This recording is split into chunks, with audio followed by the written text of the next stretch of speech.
Assalamualaikum warahmatullahi wabarakatuh. Halo sahabat, bagaimana kabarnya nih? Semoga baik-baik aja ya. Oh iya, sebelum lanjut, ayo langganan dulu di sini, beri like pada video ini dan tulis Kobil tuh di kolom komentar. Selamat menyaksikan. Rini melangkah ke dapur dengan senyum tipis di wajahnya. Pagi itu, aroma nasi goreng buatan tangannya menguar memenuhi rumah kecil yang sederhana namun penuh cinta. Dinda, putrinya yang berusia 5 tahun, duduk di meja makan sambil menggambar bunga-bunga di selembar kertas bekas. Suara celoteh Dinda menjadi pengiring pagi Rini, membangun suasana hangat di tengah keheningan. "Ayah belum bangun, Bu?"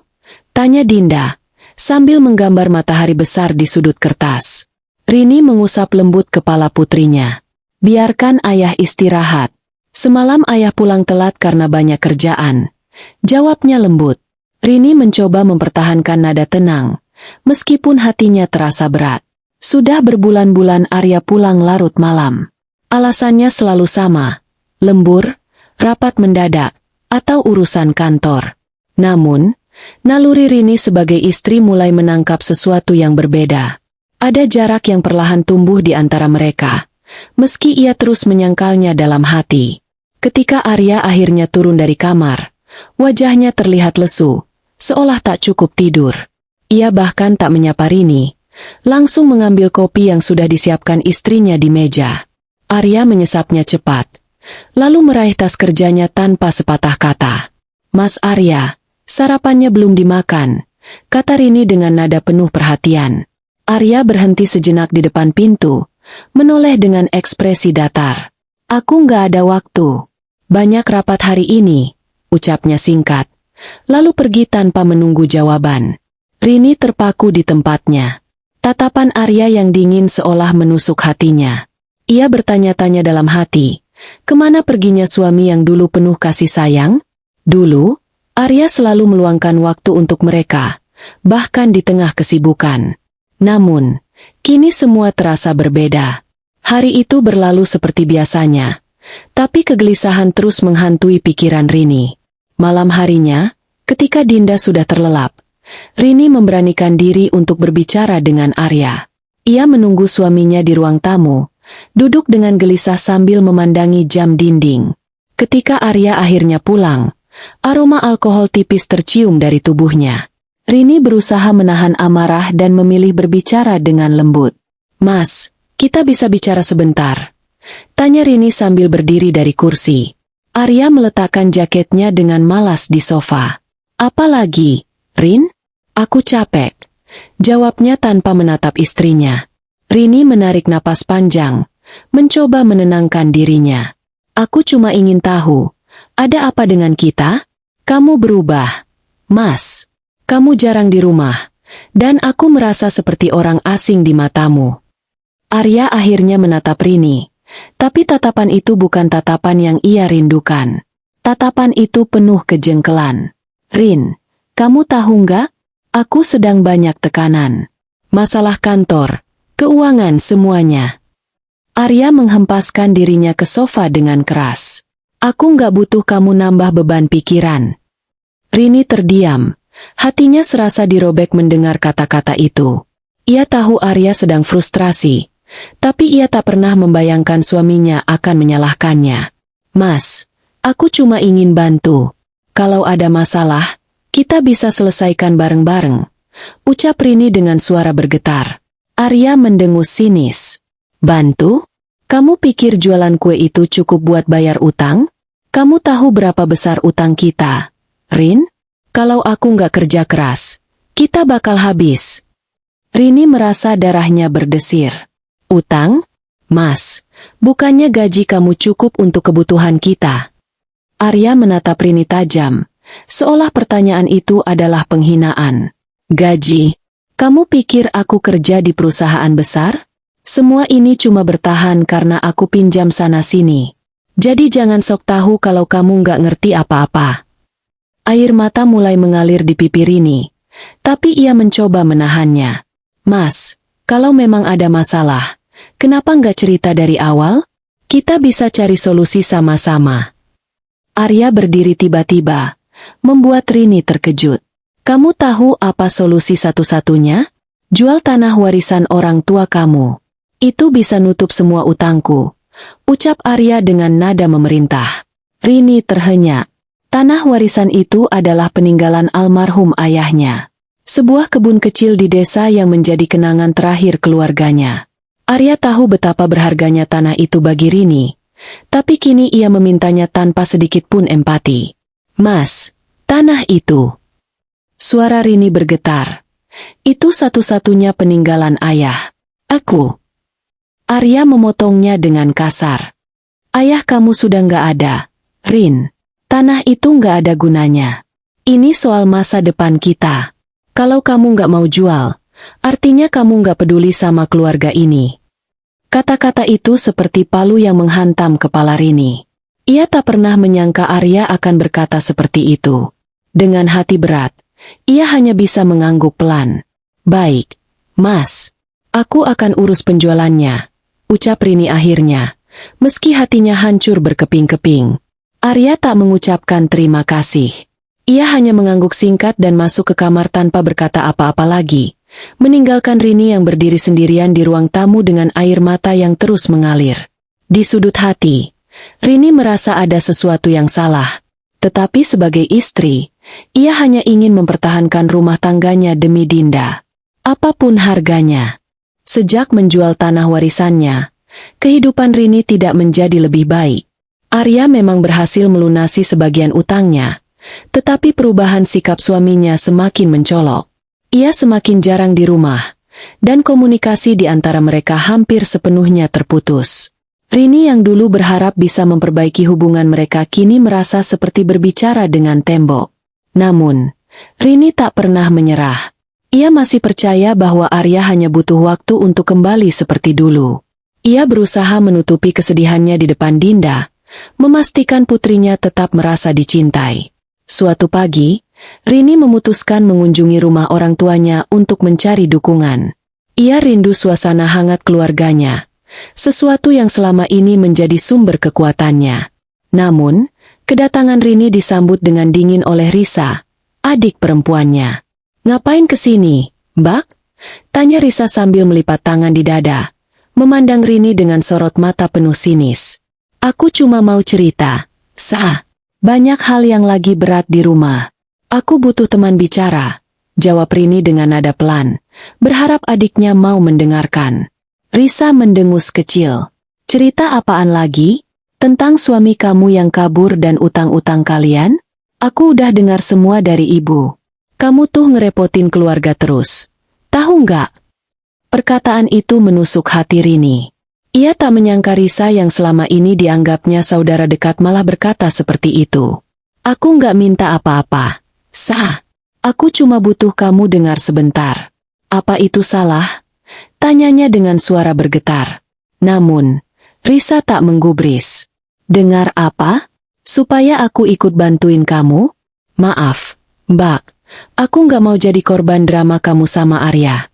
Kalau kamu nggak bisa urus hidup kamu sendiri, ya jangan bawa-bawa keluarga ke masalah kalian." Rini terdiam. Dadanya terasa sesak. Ia mencoba menahan air mata yang sudah hampir jatuh. "Risa, aku nggak pernah bermaksud ngerepotin. Aku cuma butuh tempat untuk cerita," bisiknya, hampir tak terdengar. Namun, Risa hanya mengangkat bahu dan berbalik masuk ke dalam rumah. Rini ditinggalkan berdiri di ambang pintu, merasa asing di rumah yang dulu ia sebut sebagai tempat pulang. Dengan hati yang remuk, Rini memutuskan pergi ke rumah mertuanya. Mungkin mereka bisa memberikan sedikit dukungan atau setidaknya mendengarkan keluh kesahnya. Namun, ia kembali menemui kekecewaan. Begitu sampai, ia disambut oleh Ibu Arya dengan wajah penuh amarah. "Rini, kamu masih punya muka buat kesini? Kamu itu istri macam apa? Sampai suami kamu harus lari dari rumah." Rini terkejut mendengar tuduhan itu. "Bu, Arya pergi karena masalah utang. Aku nggak pernah mengusir dia. Aku justru..." "Udah, nggak usah cari alasan," potong mertuanya dengan nada tinggi. "Semua orang tahu kalau kamu nggak becus ngurus rumah tangga. Kalau kamu mau suami kamu balik, mungkin kamu harus belajar jadi istri yang benar dulu." Rini menggigit bibirnya, mencoba menahan tangis. Bu, aku cuma mau bicara baik-baik. Aku nggak pernah menyalahkan Arya. Aku cuma mau tahu kenapa semuanya jadi seperti ini. Namun, mertuanya malah tertawa sinis. Mungkin Arya sadar dia salah pilih istri. Kalau kamu pintar, kamu nggak bakal sampai jual tanah warisan cuma buat nutup utangnya. Itu bodoh. Rini, bodoh. Kata-kata itu akhirnya mematahkan hati Rini sepenuhnya. Ia tak lagi punya kekuatan untuk membela diri. Dengan langkah berat, ia meninggalkan rumah mertuanya tanpa sepatah kata lagi. Di tengah keputusasaan itu, Rini mencoba mencari pelarian dengan bekerja lebih keras. Ia mulai membuat kue untuk dijual di sekitar pasar. Setiap pagi, ia bangun lebih awal untuk menyiapkan semuanya sebelum mengantar Dinda ke sekolah. Meski lelah, Rini tetap bertahan demi putrinya. Namun, cobaan tak berhenti sampai di situ. Saat ia membawa kue-kue jualannya ke pasar, beberapa pedagang lain mulai mencibir. Itu yang katanya istrinya Arya, kan? Suaminya kabur gara-gara nggak tahan hidup sama dia. Bisik salah seorang pedagang, cukup keras hingga terdengar oleh Rini. Kasihan banget, udah ditinggal suami, sekarang jadi tukang kue keliling. Mana laku jualannya? Tambah yang lain dengan tawa mengejek. Rini pura-pura tak mendengar. Ia menundukkan kepala dan terus berjalan, meski hatinya hancur mendengar hinaan itu. Setiap langkah terasa berat, tetapi ia tahu ia tak boleh menyerah. Ada Dinda yang membutuhkan dirinya. Ketika ia pulang ke rumah sore harinya, Dinda menyambutnya dengan pelukan hangat. Ibu capek ya? Nanti aku bantu bersihin piring, ya? Kata gadis kecil itu dengan senyum polosnya. Rini tak kuasa menahan air mata. Dalam pelukan Dinda, ia menemukan kekuatan untuk terus bertahan, meski dunia seolah melawannya. Ibu nggak apa-apa, sayang.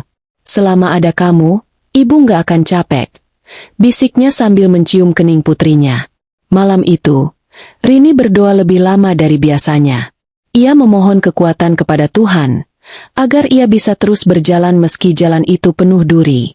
Dalam hatinya, ia berjanji akan melakukan apapun untuk melindungi Dinda, meski harus melawan dunia sendirian. Pagi itu, Rini bangun lebih awal dari biasanya.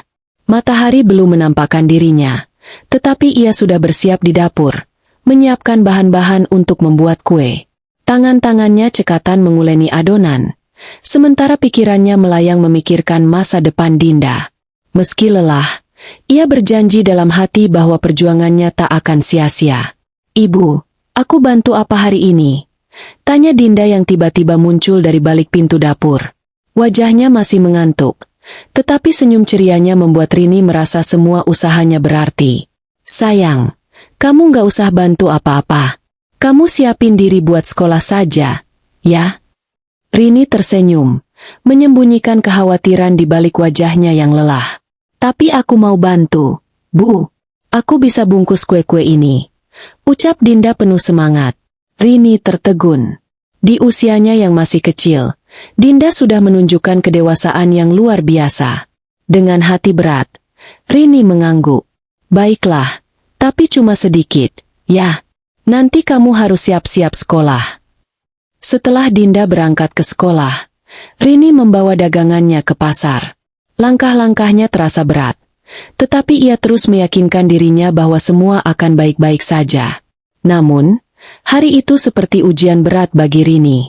Hinaan dan cibiran kembali terdengar dari beberapa pedagang yang iri dengan kehadirannya. Lihat deh, itu yang katanya ditinggal suami. Masih berani dagang di sini. Apa nggak malu? Bisik seorang pedagang perempuan kepada temannya. Rini pura-pura tak mendengar, tetapi hatinya kembali terasa remuk. Ia menundukkan kepala dan terus berjalan. Sampai akhirnya ia bertemu dengan seorang wanita paruh baya yang menatapnya dengan penuh perhatian. Bu, boleh saya coba kuenya? Tanya wanita itu sambil tersenyum ramah. Tentu, Bu. Silakan. Jawab Rini sambil menyodorkan sebuah kotak berisi aneka kue. Wanita itu mencicipi satu kue dan tersenyum lebar. Kue kamu enak sekali. Kenapa baru sekarang saya lihat kamu di pasar ini? Rini tersenyum kecil, merasa sedikit dihargai. Saya baru mulai jualan, Bu. Ini usaha kecil-kecilan untuk bantu hidup saya dan anak saya. Wanita itu, yang ternyata bernama Ibu Fatimah, mengangguk penuh pengertian. Kamu punya bakat besar, Nak. Kue-kue ini rasanya nggak kalah sama toko besar di kota. Kalau kamu mau, saya bisa bantu kamu cari pembeli lebih banyak. Rini terkejut mendengar tawaran itu. Benarkah, Bu? Tapi saya nggak punya modal banyak. Saya cuma jualan seadanya. Ibu Fatimah tersenyum lembut. Modal memang penting, tapi yang lebih penting adalah kemauan dan kerja keras. Kamu punya itu, saya yakin. Hari-hari berikutnya, Ibu Fatimah benar-benar menepati janjinya. Ia memperkenalkan Rini kepada beberapa kenalannya yang biasa memesan kue untuk acara besar. Pesanan Rini mulai bertambah, dan ia mulai merasakan hasil dari kerja kerasnya. Namun, perjuangannya belum selesai. Dengan semakin banyaknya pesanan, Rini harus bekerja lebih keras. Ia terpaksa begadang hampir setiap malam, memastikan semua pesanan selesai tepat waktu. Tangan-tangannya mulai lecet karena sering terkena panas oven, tetapi ia tak peduli. Bu, tangan ibu kenapa? Tanya Dinda suatu malam saat melihat luka kecil di jari Rini. Ini cuma kena oven, sayang. Nggak apa-apa, jawab Rini sambil tersenyum. Dinda menggenggam tangan ibunya dengan lembut. Ibu jangan terlalu capek, ya? Aku nggak mau ibu sakit. Rini menahan air mata. Pelukan Dinda adalah kekuatannya. Ibu nggak apa-apa, sayang. Ibu kuat, karena ada kamu. Namun, tak semua orang senang melihat keberhasilan Rini. Suatu pagi, saat ia mengantar pesanan ke rumah pelanggan, ia bertemu dengan Risa di jalan. Adiknya itu memandangnya dari ujung kepala hingga ujung kaki, lalu tertawa kecil. Jadi sekarang kamu jualan kue keliling, Mbak? Keren juga ya. Dari istri pegawai kantoran, turun pangkat jadi tukang kue. Ejek Risa dengan nada penuh sindiran. Rini hanya menatap adiknya dengan mata berkaca-kaca. Aku cuma berusaha bertahan, Sa. Hidup ini berat, tapi aku nggak mau menyerah. Risa mengangkat alis. Kalau berat, kenapa nggak minta tolong suami kamu? Atau jangan-jangan, suami kamu udah nggak peduli sama kamu lagi? Perkataan itu seperti belati yang menusuk hati Rini. Tetapi ia memilih diam. Ia tahu membalas hinaan hanya akan membuang energinya. Sa, kalau kamu nggak bisa bantu, nggak apa-apa. Tapi tolong, jangan menghina aku seperti ini, ucap Rini dengan suara lirih. Namun, Risa hanya tertawa. Hidup kamu memang layak dihina, Mbak. Sampai kapanpun, kamu nggak akan jadi apa-apa. Malam itu, Rini duduk di tepi ranjang, memikirkan semua perkataan Risa. Ia merasa dirinya gagal, tetapi ia tahu ia tak boleh menyerah. Dengan air mata yang mengalir di pipinya, ia kembali berdoa, memohon kekuatan kepada Tuhan. Ya Allah, aku tahu jalan ini sulit, tapi aku mohon, beri aku kekuatan untuk bertahan. Aku ingin Dinda punya masa depan yang lebih baik. Jangan biarkan aku menyerah, bisiknya sambil menahan tangis. Di dalam hatinya, Rini tahu satu hal, ia akan terus berjuang, apapun yang terjadi. Ia akan melawan dunia jika itu berarti Dinda bisa hidup lebih baik. Pagi itu, pasar terlihat lebih ramai dari biasanya. Rini datang lebih awal, membawa kue-kue yang disusun rapi dalam beberapa kotak besar. Usahanya mulai dikenal oleh para pedagang dan pembeli di pasar. Namun, di balik senyum hangat yang ia tunjukkan pada semua orang, ia masih menyimpan luka dari perkataan dan perlakuan orang-orang terdekatnya. Bu Rini, hari ini bawa apa saja?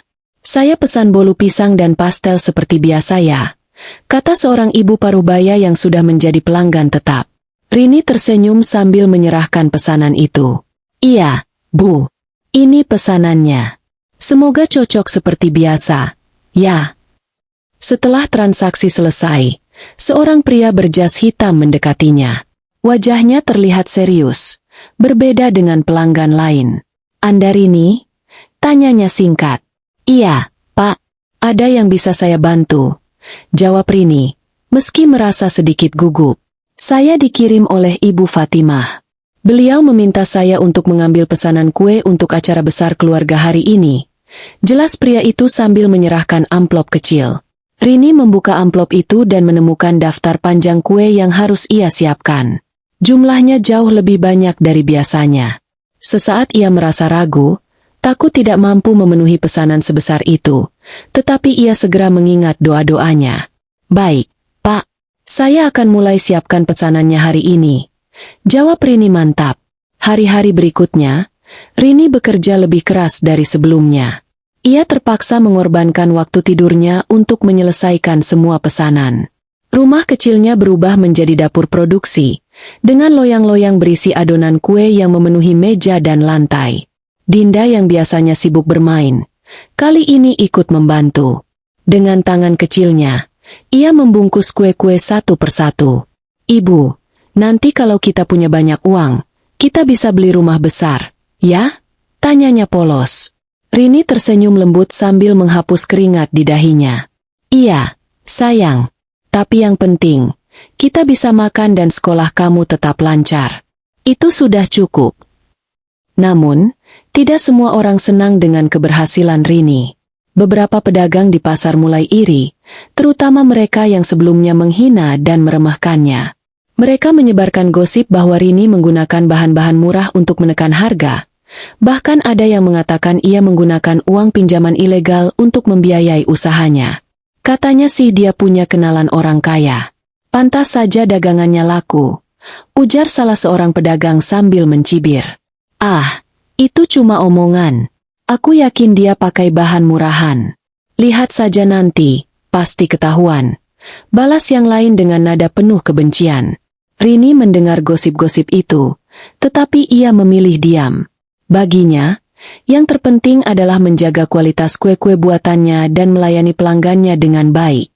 Suatu hari, Ibu Fatimah datang ke rumah Rini tanpa pemberitahuan.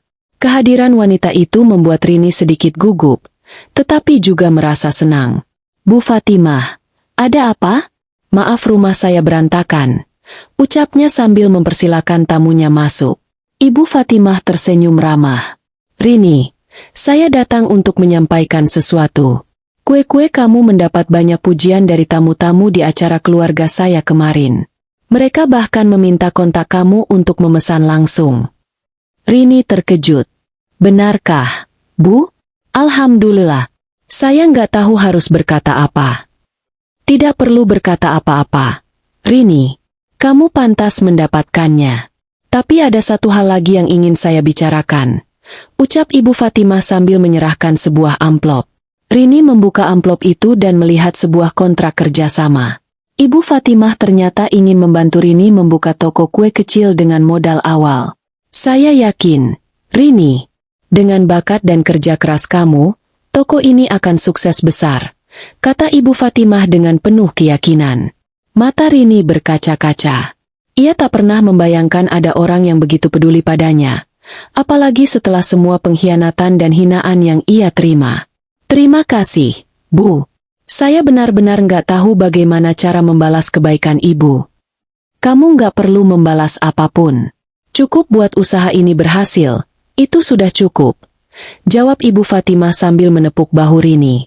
Dalam waktu singkat, toko kue kecil milik Rini mulai beroperasi. Meskipun sederhana, toko itu menjadi simbol perjuangan dan keberhasilan seorang ibu yang tak pernah menyerah. Pelanggan mulai berdatangan, bukan hanya dari pasar, tetapi juga dari kalangan menengah ke atas yang mendengar kabar tentang toko tersebut. Namun, kebahagiaan itu memancing perhatian keluarga Rini. Suatu sore, Risa datang ke toko Rini dengan wajah tersenyum palsu. "Wah, toko kamu bagus juga, Mbak. Aku dengar sekarang kamu sukses besar," ucapnya dengan nada yang sulit dipercaya. Rini menatap adiknya dengan hati-hati. "Terima kasih, Risa. Tapi aku masih banyak belajar." "Ah, jangan rendah hati, Mbak. Aku cuma mau bilang, kalau kamu butuh bantuan, jangan sungkan-sungkan ya. Kita kan keluarga," ucap Risa dengan nada yang terdengar licik. Rini hanya tersenyum tipis, menahan perasaan. Ia tahu maksud sebenarnya di balik kata-kata Risa. Namun, kali ini ia tidak akan membiarkan siapapun mengganggu hidupnya. Malam itu, Rini duduk di toko kecilnya sambil memandangi papan nama sederhana di depan toko. Ia mengingat kembali semua rasa sakit dan air mata yang ia alami. Tetapi kini, ia tahu bahwa semua perjuangan itu tidak sia-sia. Ia berhasil, bukan hanya untuk dirinya sendiri, tetapi juga untuk Dinda. Matahari bersinar terang pagi itu, menyelimuti toko kue kecil milik Rini yang semakin ramai pengunjung. Setiap pagi, pelanggan berbaris untuk membeli kue-kue segar yang ia buat. Kehidupan Rini perlahan berubah. Ia tak lagi hanya bertahan hidup, melainkan benar-benar menikmati hasil dari kerja kerasnya. Namun, di tengah kesuksesan itu, bayang-bayang masa lalunya kembali muncul dengan cara yang tak terduga. Suatu sore, saat Rini sedang melayani pelanggan, sebuah suara yang tak asing terdengar dari pintu masuk. Rini lama nggak ketemu. Rini membeku sejenak. Ia menoleh, dan di sana berdiri Arya, mantan suaminya, dengan wajah kusut dan pakaian yang lusuh. Wajah lelaki itu penuh dengan kelelahan dan rasa malu yang tampak jelas. Arya. Rini hampir tak percaya. Suara itu keluar dengan nada datar, tanpa emosi. Arya berjalan mendekat. Senyum tipis tersungging di bibirnya. Aku dengar kamu sekarang sukses. Aku cuma ingin bicara. Rini menatap Arya lama, mencoba membaca maksud di balik kehadirannya. Kalau kamu mau bicara, tunggu aku selesai kerja, katanya akhirnya, sambil kembali melayani pelanggan. Arya mengangguk pelan, duduk di sudut toko dengan gelisah. Ketika toko mulai sepi menjelang malam, Rini mendekatinya. Apa yang mau kamu bicarakan? Tanyanya langsung, tanpa basa-basi. Arya menarik napas panjang, menundukkan kepala. Aku salah, Rini. Aku ninggalin kamu dan Dinda demi hal yang sia-sia. Wanita itu, dia cuma manfaatin aku. Aku kehilangan semuanya. Pekerjaan, uang, bahkan harga diri. Rini merasa ada kekosongan dalam hatinya saat mendengar pengakuan itu. Dulu, ia mungkin akan merasa kasihan atau marah, tetapi sekarang, ia hanya merasa hampa. Jadi, apa yang kamu inginkan sekarang? Tanyanya dingin. Arya terdiam beberapa saat sebelum menjawab. Aku cuma ingin kesempatan kedua. Aku mau memperbaiki semuanya. Aku mau kembali ke kamu dan Dinda. Rini tertawa kecil. Nada yang lebih pahit daripada menyenangkan. Kembali? Setelah semua yang kamu lakukan? Setelah kamu tinggalkan aku di saat paling sulit? Arya, aku sudah terlalu jauh untuk kembali. Arya mencoba membela diri. Aku tahu aku salah, Rini. Tapi aku benar-benar menyesal. Aku akan berubah. Aku janji. Rini menatapnya tajam. Mata yang dulu penuh harapan kini dipenuhi ketegasan. Arya, penyesalan kamu nggak bisa menghapus luka yang kamu buat. Aku bertahan sendiri, berjuang untuk anak kita tanpa bantuan siapapun. Kamu tahu berapa banyak malam aku menangis karena merasa gagal sebagai istri dan ibu? Tapi aku nggak menyerah. Arya, aku berdiri di sini sekarang karena aku memilih untuk tidak bergantung pada siapapun, termasuk kamu. Arya terdiam. Matanya mulai berkaca-kaca. Ia tahu bahwa kata-kata Rini adalah kebenaran yang tak bisa ia sangkal. Rini melanjutkan, dengan suara yang lebih tenang tetapi tetap tegas. Aku sudah memaafkan kamu, Arya. Tapi maaf itu bukan undangan untuk kembali. Hidup aku dan Dinda sudah cukup baik sekarang. Aku nggak butuh kamu untuk merusaknya lagi. Arya mengangguk pelan. Seolah menerima bahwa ia tak lagi punya tempat dalam hidup Rini. Aku mengerti. Terima kasih karena masih mau bicara denganku, katanya sebelum pergi, meninggalkan toko dengan langkah berat. Kehidupan Rini terus berjalan. Keputusan untuk menutup pintu masa lalunya membuatnya merasa lebih kuat. Ia mulai memperluas usahanya, membuka cabang toko kue di lokasi lain dengan bantuan Ibu Fatimah yang terus menjadi mentornya. Namun, kebahagiaan sejati bagi Rini bukan hanya dari kesuksesan materi. Suatu hari, ia menghadiri acara perpisahan sekolah Dinda. Saat melihat putrinya tampil di panggung dengan senyum ceria, Ia merasa semua perjuangannya tak sia-sia.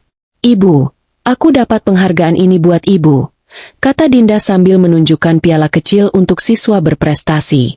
Rini memeluk putrinya erat. Air mata mengalir di pipinya. "Terima kasih, sayang. Ibu bangga sama kamu."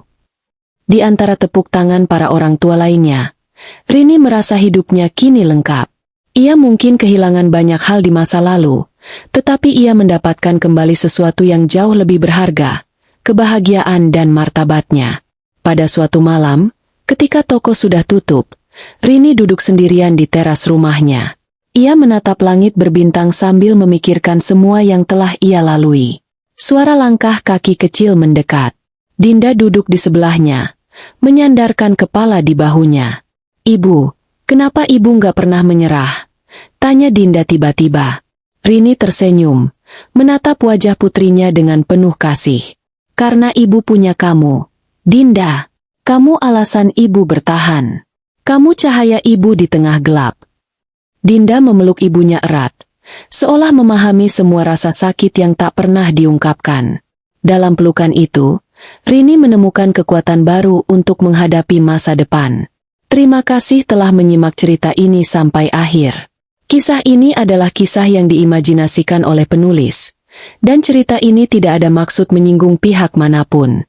Penulis memohon maaf jika penggunaan nama latar tempat yang sama dengan pihak lain. Karena cerita ini murni dari hasil imajinasi dan dramatisasi dari apa yang penulis pikirkan. Semoga cerita ini dapat menginspirasi setiap pendengar untuk menjadi pribadi yang lebih baik pantang menyerah. Sampai jumpa lagi di kisah kami yang berikutnya. Wassalamualaikum warahmatullahi wabarakatuh.